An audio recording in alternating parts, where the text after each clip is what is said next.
Here.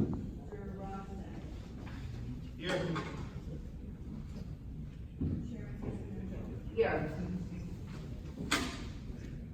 Councilman Nordell. Here. Mr. Lerner. Here. Your name Hayes. Here. Mr. Pandia. Here. Okay. Thank you, Madam Chairwoman. Henry Kent Smith again back on the record. And Mr. Dean, you have been previously sworn. Yes. And you are still under oath. You recognize that? So I understand. And you have testified before this board probably more times than you can shake a stick at. Then certainly I can remember, correct. Do I need to qualify Mr. Dean? The board recognizes accepts the Gary Dean's qualifications as a professional engineer and traffic engineer. And your license is still full force in effect? Yes, it is. And at the request of the applicant, did you undertake an analysis of the proposals for the board tonight? That is correct. And can you then identify the report generated as a result of that analysis? Certainly, it is entitled Traffic Impact Assessment for Bridgewater Realty LLC, dated January 3rd of this year. And describe to the board what you undertook in terms of that analysis. And maybe start first with your familiarity with the property. Thank you for that. In a somewhat unusual background, I've been involved literally with this property for the past 25 years, starting with the conversion of the former, and I'm going to do my best to remember this, Nade J. Palm Reader, that was ultimately converted in 1994 to the Carousel Ice Creamery and Coffee Shop. And that property was located, principally for the public's benefit, that property was located directly at the corner, and I'm going to point, but it is I'll describe it as the southwest corner of Route 22, and I'm pointing and referring to Exhibit A12, which was an aerial photograph from the A2, I'm sorry, June 24th hearing. And the property in question, the former Carousel Ice Creamery, is the southwest corner in the rather mostly green area of lot 7.01. And obviously that application went through the planning board, if I remember, process, wherein we looked at traffic movements and access, and we obtained driveway permits to the highway. In addition, I represented the developer of the former Fancher's gift store and retail site that was immediately west to the Carousel Ice Creamery, which represents, I'll say, the balance of the undeveloped, what is now the undeveloped portion of lot 7.01. In and around, I believe, the 1990s, the late 90s, early 2000s, the properties were consolidated, and either this board or the Board of Adjustment heard several applications that were ultimately approved but not improved or constructed for an Ethan Allen furniture showroom and for an office building akin to the others on Route 22 and a commercial drive-through bank. None of those projects were constructed, but nevertheless, this board heard a variety of those applications, and we spent many hours debating things such as access and circulation. To the best of my recollection, neither of, should I say, any of those projects had restrictions in access to Morgan Lane.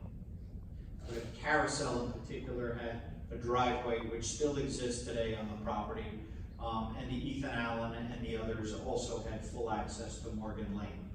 Although I was not directly involved, my business partner represented the applicant in their efforts back in late 1990s to secure the approvals for what is now the Houlihan's and the hotel that was, again, approved but not constructed to the rear of the subject property. As part of that application, all of the permits were obtained from NJDOT for the one access that serves lot 6. And I'll say that that permit continues to remain valid in effect and has, I'll say, sufficient capacity, similar to a sewer permit, that will allow not only the traffic for the proposed hotel with this application, but also the Goddard School traffic. In addition to those projects, I also represented, and it's not shown on A2, but directly across Route 22 is a relatively new Hampton Inn and Suites, I was the traffic engineer for that project. And I was also the traffic consultant for, and I believe it's called the Dakota Group, the former Days Inn site, immediately west of the site. So over the past 25 years, I've had a considerable amount of experience in evaluating the traffic, specifically at this location. And finally, I was the traffic engineer for the learning experience, which is a child care center that I believe this board approved on the eastern end of the township, also on Route 22. And we spent a fair amount of time, and I will ultimately segue into my testimony as to the traffic characteristics and parking characteristics of a child care center. I would say identical, or at least similar to what is proposed by the Goddard School. So as part of this application, we conducted traffic counts, as is the standard practice for a study that looked at the ingress and egress to the subject site on Route 22, that looked at the intersection of Route 22 and Morgan Lane, that looked at the driveways to Jiffy Lube, and I'll explain why that's important in a moment, and also the driveway to Morgan Lane from the subject site. These traffic counts were conducted during traditional commuter peak hours that would be coincident with pickup and drop-off activity from the Goddard School. Those counts were done in May and October of last year, during times of the year when schools were in session, and I certainly believe are representative of typical traffic conditions in the area.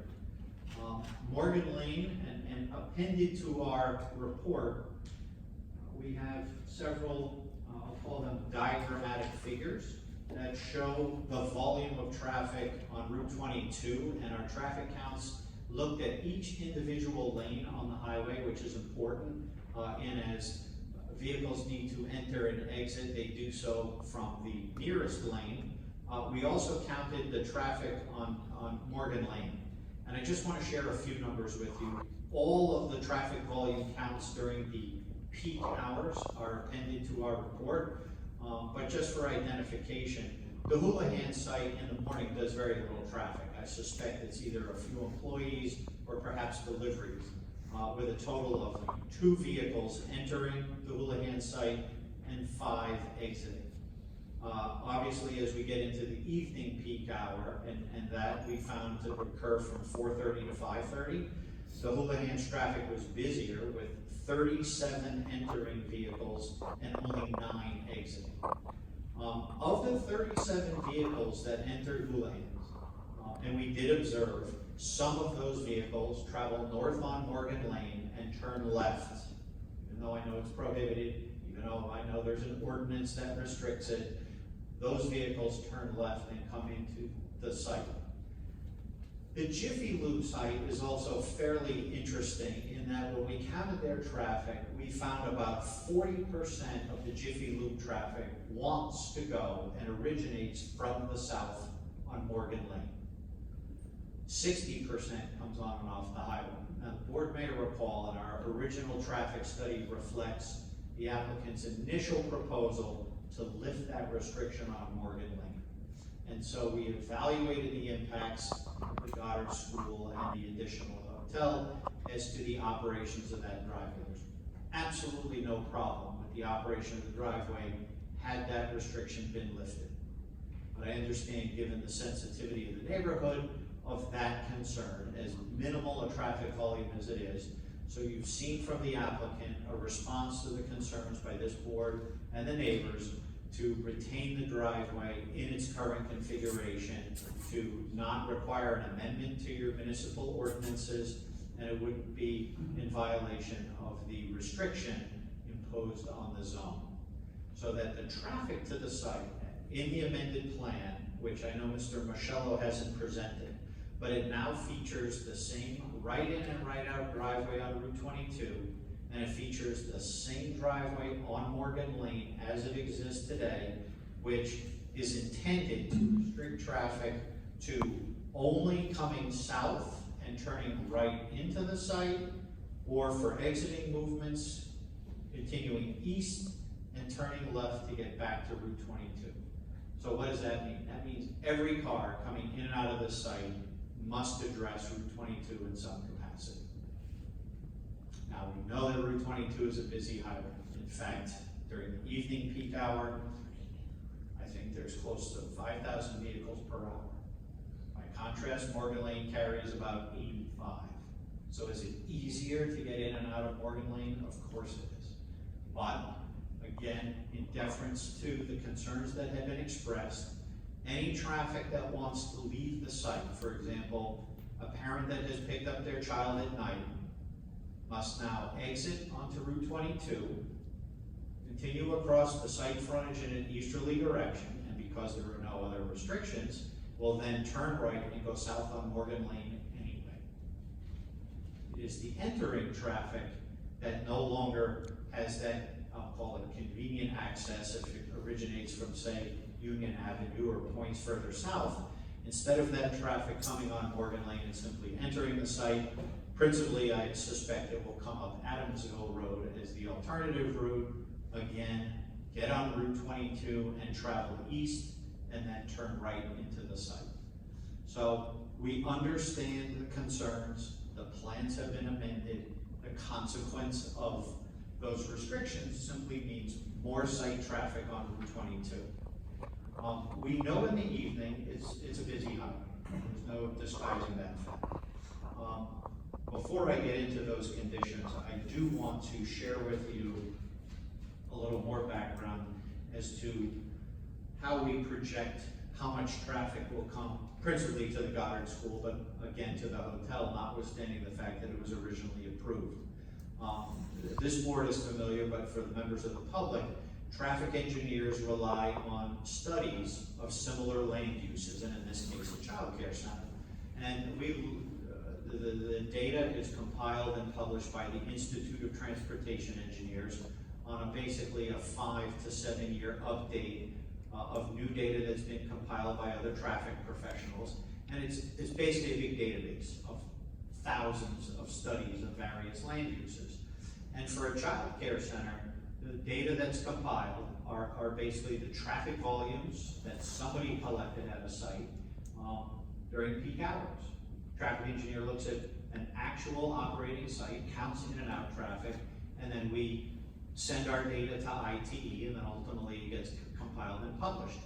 So for a child care center, recognizing that not every parent comes in or leaves in a single peak hour, I would absolutely corroborate the presentation you heard prior in that the expectation is about 60 parents coming in the peak hour. And to be more specific, in the morning, we have forecast 65 entering vehicles and 57 exiting vehicles, the difference being, of course, employees. At night, we would have essentially the reverse, 58 exiting vehicles and, 58 entering vehicles and 65 exiting vehicles. So it's basically the mirror image. And I buttress those projections with a study that our firm prepared on behalf of, should I say my predecessor firm, on behalf of Goddard Systems, Inc., which is the parent company of the Goddard School.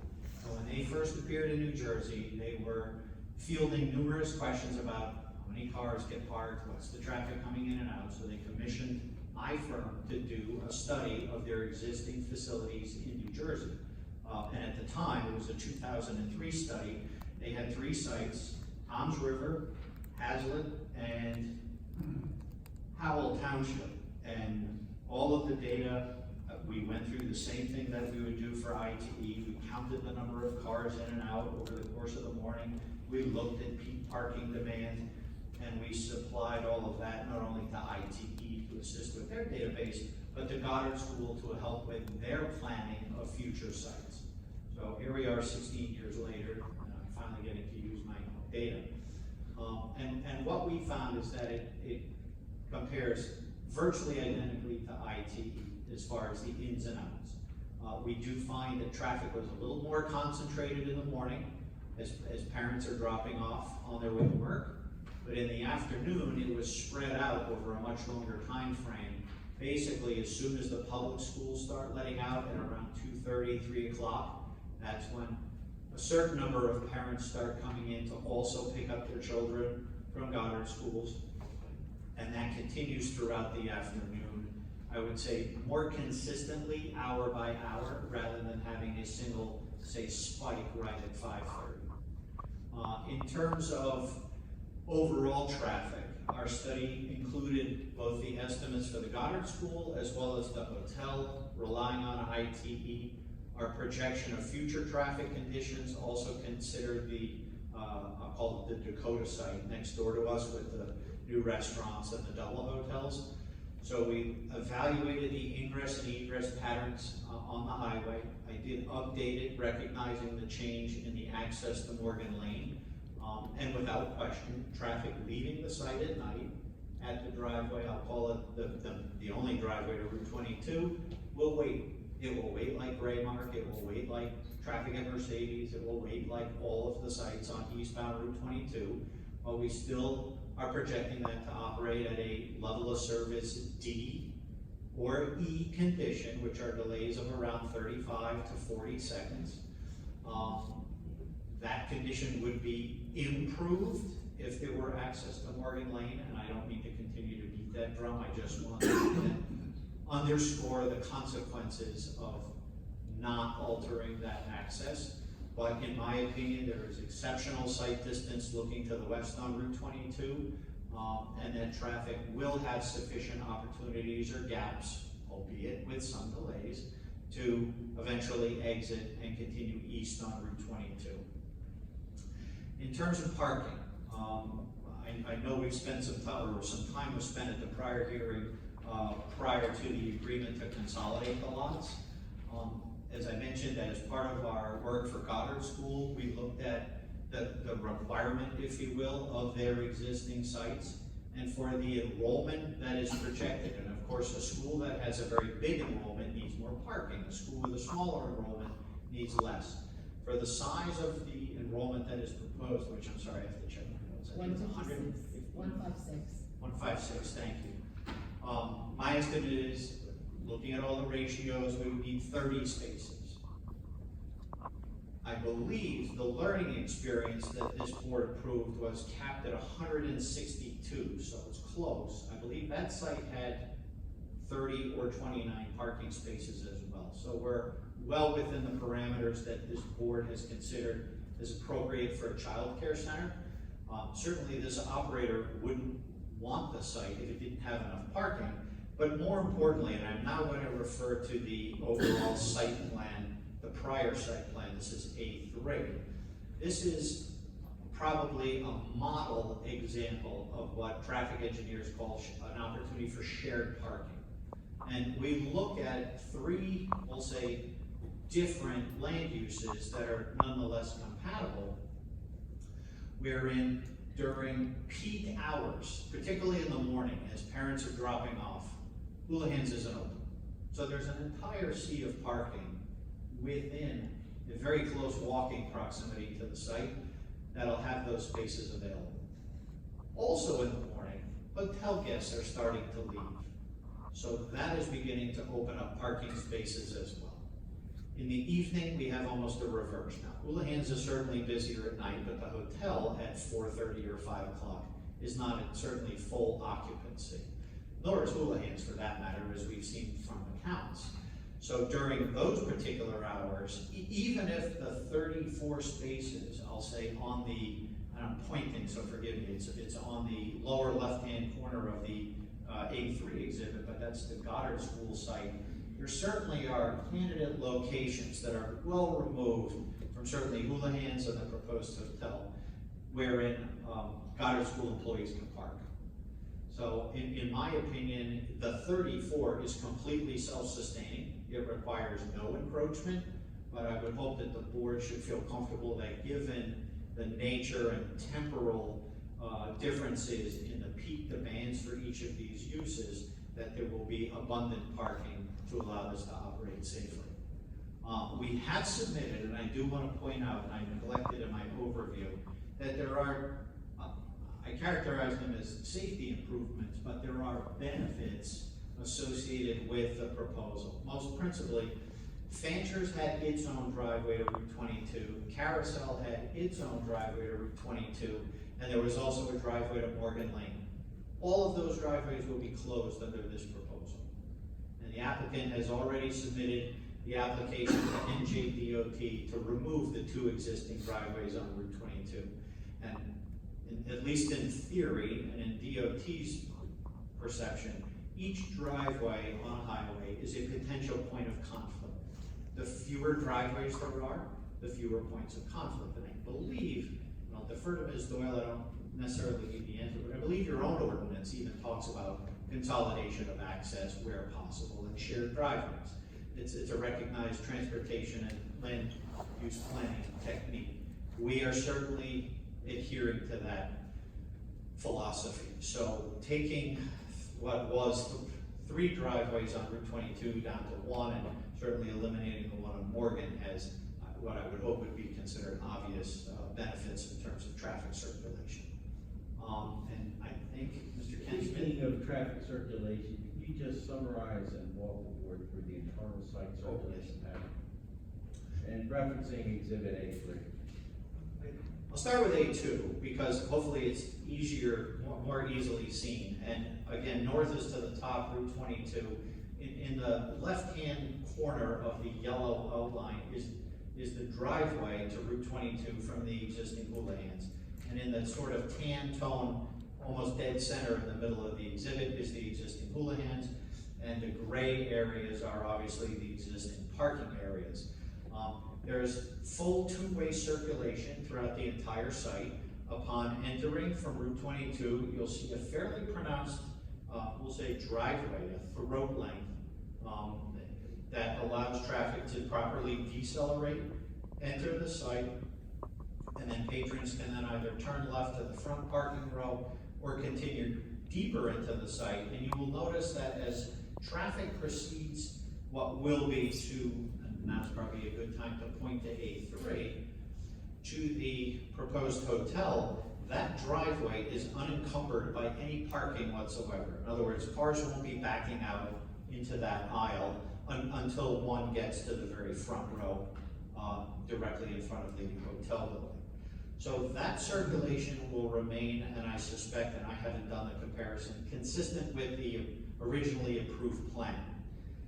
Continuing that theme, there is a driveway along the westerly side of the hotel building that leads to trash enclosure, and then a double row of parking allowing 2-way traffic flow, I'll say behind, but on the southerly side of the building, and that access aisle continues through the site all the way to the easterly end, where it then, I'll say, recirculates to allow exit either back out to Morgan Lane or to rejoin a more interior 2-way parking aisle, allowing full circulation around all 3 buildings. So there are no angled spaces, there are no unusual 1-way designations. Everything is unrestricted to allow flexibility, and I would say a conventional and traditional parking lot circulation.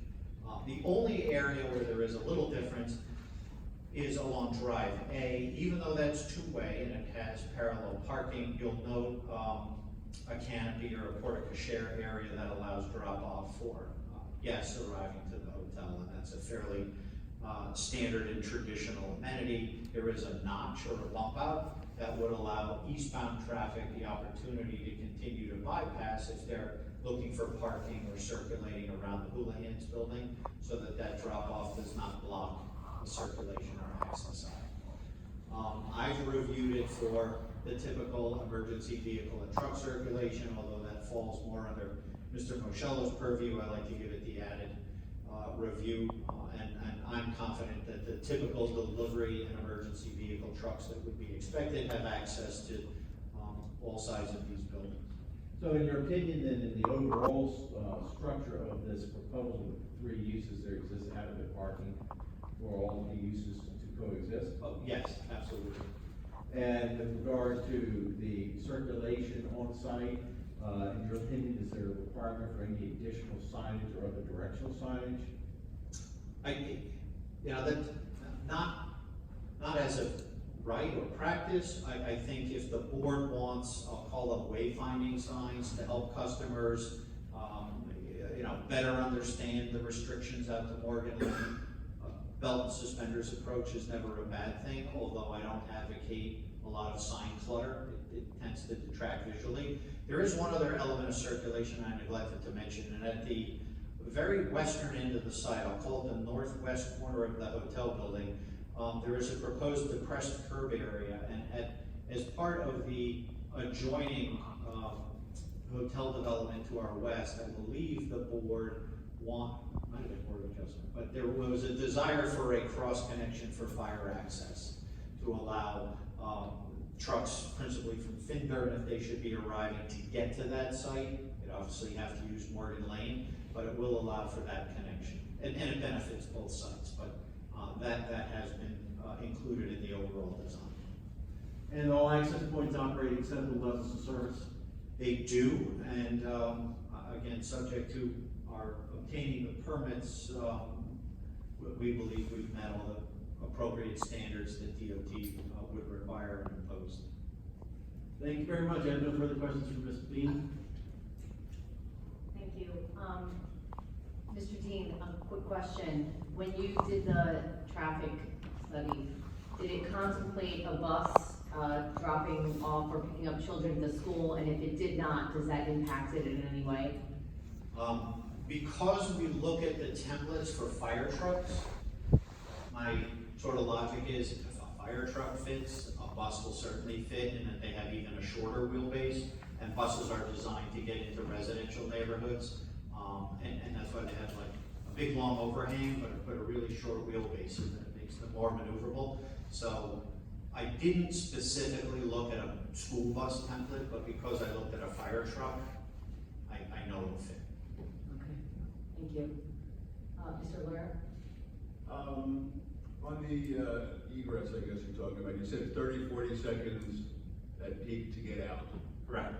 I think it's 37 if my memory serves. Okay, 37 is a good number. How many cars in peak time would it take to back that driveway up so that someone coming in could not make a left? That's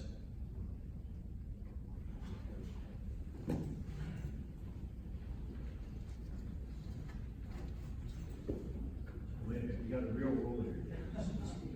four cars, thank you. And what's the likelihood of that during peak time? Pretty minimal. And the reason I say that is, thank you, the reason I say that is in looking at our counts, there were only 9 people leaving Houlihan's in the whole hour. I don't mean Houlihan, I mean the hotel Houlihan. No, I understand. Okay. Most hotels, guests are coming in, not leaving at 4:30 or 5 o'clock. So the hotel exiting traffic should be fairly minimal. The biggest, I'll say, contributor. Let me interrupt you if I may. So if people are leaving the hotel in the morning and people are coming to the Goddard School in the morning to turn left to drop their kids off, wouldn't that, based on what you just said, potentially be a problem? There's less traffic eastbound in the morning, and the hotel generates 27 exiting vehicles in the hour, so it's one every other minute. So if I have one guest checking out and leaving every other minute, and in the morning, the levels of service are much better. They're C, meaning the delay is only, I think, 25 seconds. I know I'm going real fast. That means in that span of 2 minutes, each guest leaves, I get 4 cars out. So the backup potential from the hotel at that hour is certainly not 4 vehicles at once. The only, I'll say, backup, if there is one, and again, 60 vehicles exiting Goddard School, it's not like 60 cars all show up at once. Oh, I understand. So it's one every minute, and if there is a stack, let's just say, it's coming from Goddard, not the hotel. No, again, it's a business traveler leaving the hotel between 8 and 9, which is what I suspect everybody's gonna do, and that's, again, it's the same time people are dropping their kids off at the school. Is there any way to, put like a line so that people keep that intersection open? Is there any way to regulate that? We're getting close to, New York City, don't block the box kind of thing, and I will say, I will defer to this board. If you feel it's important and helpful and has some efficacy, I can certainly convince the applicant to put in a little paint. The other option is put an extra stop sign and a stop bar, so that hotel guests do a double stop. They stop first to yield to the inbound traffic, say the Goddard School or Houlihan's, and then proceed out to 22 and then stop again. Again, I'm not an expert, but I think something rather than nothing is called for, especially in that morning situation we just talked about. What would be your recommendation in terms of what would be effective? Does the stop for that movement from the hotel? I'm loath to fix problems that I don't see as a professional, but again, I respect the concerns. I don't want to create unnecessary stops and regulation and have it be, I'll say, a less efficient site. Those remedies always exist, and I will say, certainly the applicant can take notice of your concern, and we can always add the stop sign later. I don't think we need to go through a formal site plan process for that. But if you feel it's warranted today, that would be my recommendation, is to do the double stop to ensure that this opening, and I'm pointing, it's the first driveway opening, 80 feet off of Route 22, remains open to accommodate that Goddard School traffic. I will say I do, because you're gonna have the moms mostly coming in, dropping their kids off, they're gonna be in a rush to get someplace. So I do, but I'm only one of 6, so I don't know what my fellow board members think, but I would like to see something there. If this were a real generator in the back, and what I mean by a generator is something that's spitting out a consistent stream of traffic, I'd say yes. In this instance, the nature of the use, and not everyone checks out at once. People are gonna start checking out at 6. I'm not talking about checking out, it's a business hotel. That's why they're being, all these hotels are coming, it's a business hotel, so people are gonna leave between 8 and 9, they're not checking out. Checking out, you're absolutely right, they may do it at 2, they may do it at 4, but if people are staying there for business, they're gonna leave between 7:30 and 9. And we, just so, we use the trip generation for a business hotel, not a resort hotel, not a hotel, specifically a business hotel. And some guests stay in the hotel, that's why there's meeting space, some have breakfast meetings. So again, I'm sensitive to the concern, and if it's something that gets us past this issue, certainly we can add a stop sign. That would be the most effective control. Anyone else with a question for this witness? Seeing none? If there's a member from the audience, from the public, who would like to come forward and ask this witness a question regarding his testimony, please do so.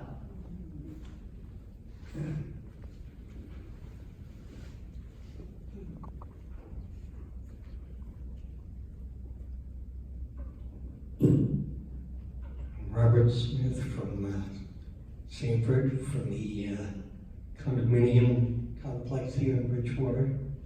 When you did your highway safety check out there, did you do it with people pulling out of the driveways in the early mornings, they go to work? Yes, Okay? yes. And the other thing is, have you looked at the traffic down on 28 trying to get off of Morgan Lane, which is horrendous at any time of day, because there's a telephone pole blocking your view to get out. And you have, in the afternoon, the sun setting over here, and you can't see over there. And the traffic just keeps on coming, and nobody stops to let you out. And the other thing is you gotta take a look at, the lanes on Morgan Lane are not big.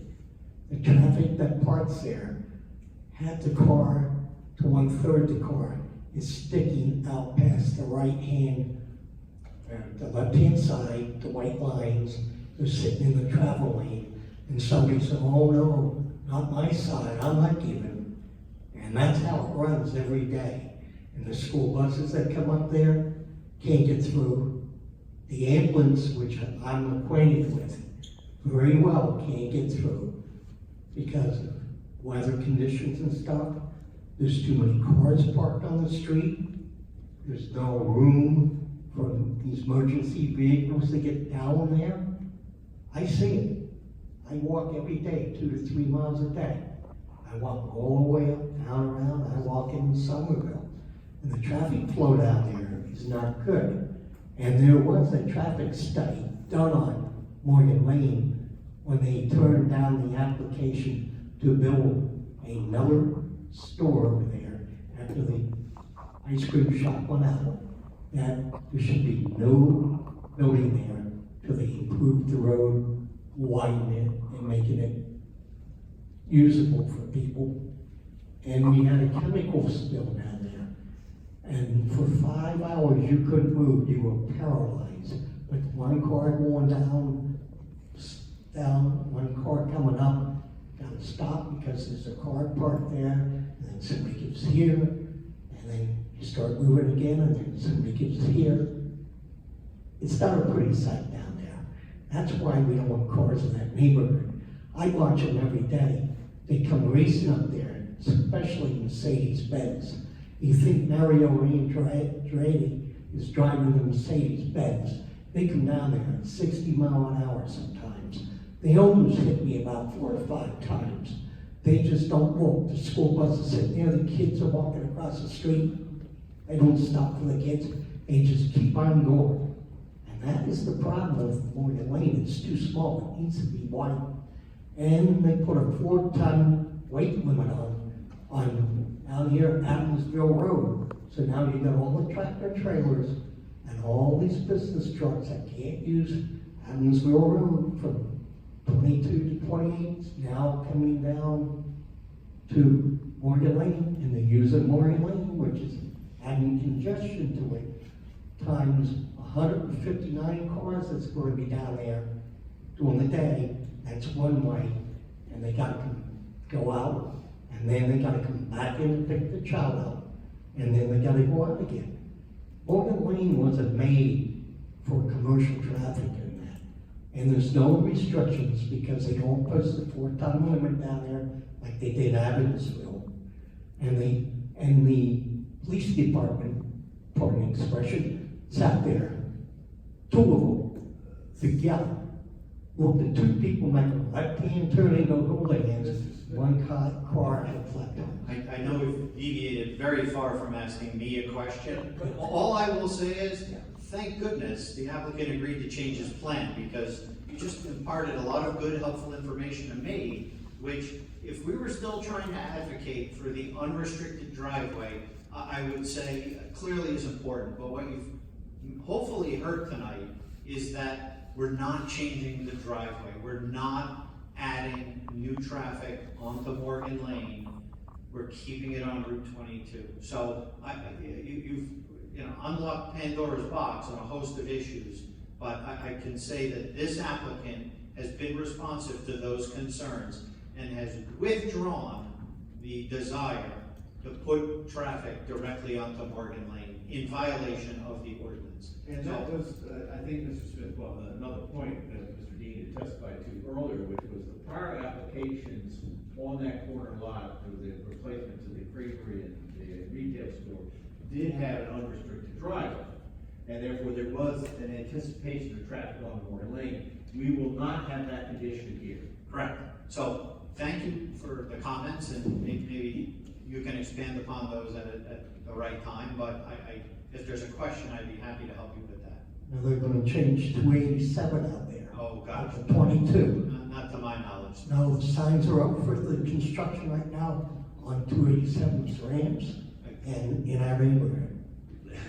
I thank you. Thank you. Thank you. Is there any other member of the public that has a question for this witness regarding his testimony? Please come forward.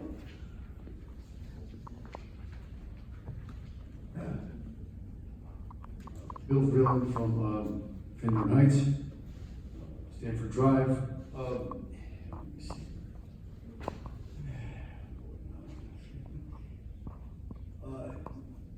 When you did your traffic study, what's going to happen is Route 22, especially during rush hour, is already overloaded. And if people can't get onto Route 22, what they're going to do is come down Morgan Lane and then go on Route 28, which is also overloaded. 287 South is also overloaded during rush hour. So you're saying that, okay, we're gonna add X amount more vehicles according to your study to Route 22, especially during, rush hour. And Route 22 is already overloaded. Did your study also take into account the new hotel that was going to be built? I testified, yes, it does. Okay, so that would include Houlihan's, the new hotel building, and the school. There's 2 hotels. Right. Next door, and a pile of restaurant pads. Right. And a medical office and some retail space, yes. I was the traffic engineer. I have all the numbers. I took that into consideration and added it to this study. Now- It's a cumulative effect. Where the quality inn is, or was, and that was all knocked down. Something's gonna be built there, is that correct? That's the site I just discussed. 2 hotels, retail stores, and restaurant stores. And all that was taken into account for Route 22. Okay, well, again, that's already overloaded. Well, So, that's not a question, so that's your opinion, I appreciate it. Our study shows that, and I conceded, Route 22 is a very busy road. There are opportunities, which is, and I don't know if you heard my testimony, we counted each lane of Route 22, because when traffic exits, it needs to be in the right-hand lane. So we looked at it, and there are opportunities for that traffic to safely merge and enter Route 22. well, as you said, Route 22 is a very busy road, and this will just make it that much busier. And there's really no, getting away from that, unless the road is altered. It's the consequence of development, yes. Yeah, it's called progress. That's what you want to call it. Okay, thank you. Thank you. Is there any other member? Please come forward.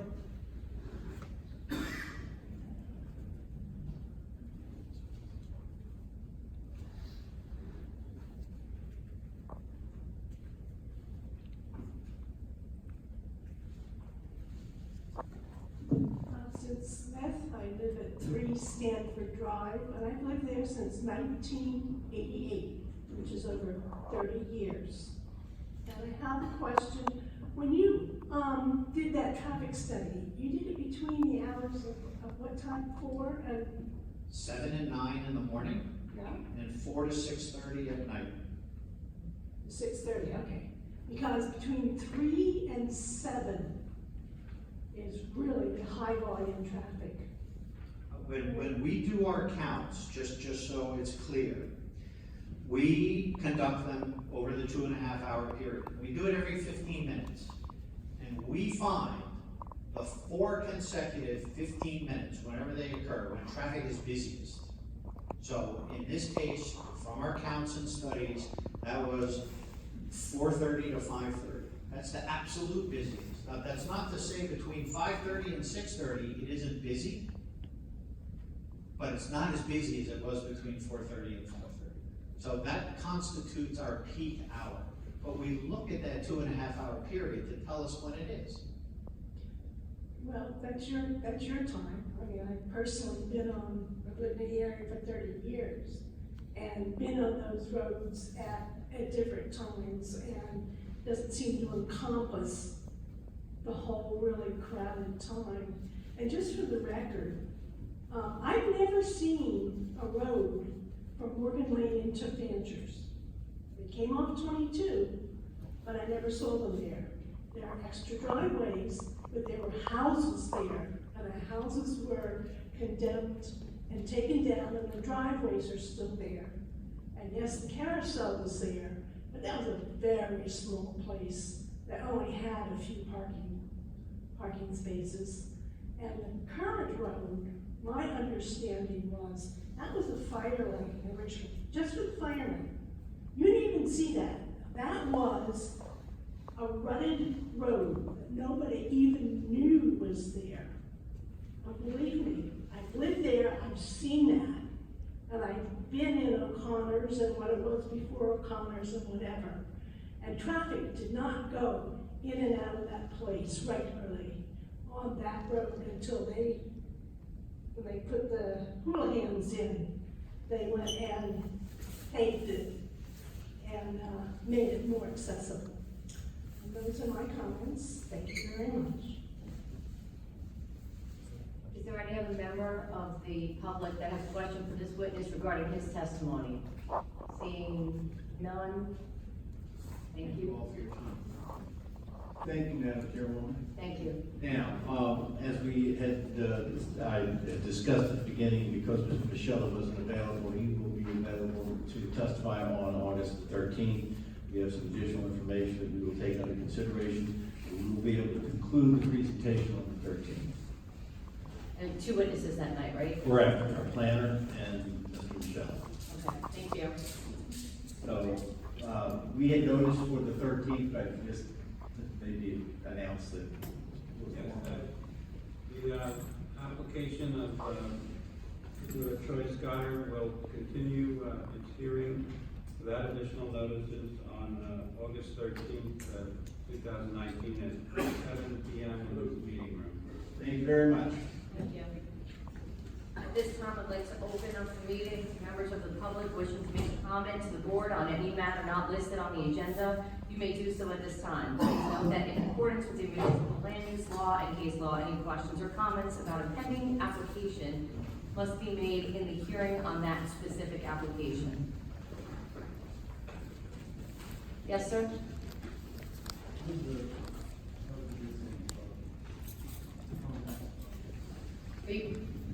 Are you going to make comments apart from the application? Yes. Okay. It ties in with that, but yeah, it will be apart from that. This was touched upon before. I had asked the board here if they were aware of the amount of vacant space available either at the Bridgewater Commons and Wall or along Route 202, 206. Really, since you're interested in the other application, and that is relevant to the other application, you think it is, you have to bring it up on August 13th. That's the hearing that is the only opportunity to address your discussion. Okay. My concern then, speaking then in general terms, is that there's already a lot of vacant building space available in Bridgewater, it seems to me, a casual observation, and but yet there's proposals here obviously to build more, and it just doesn't seem to make any sense to me. For what that's worth, I have numbers here. I guess I can bring it up at the August 13th meeting then. Okay, so in the meantime, if you could get more information about that, the exact numbers, I would appreciate that.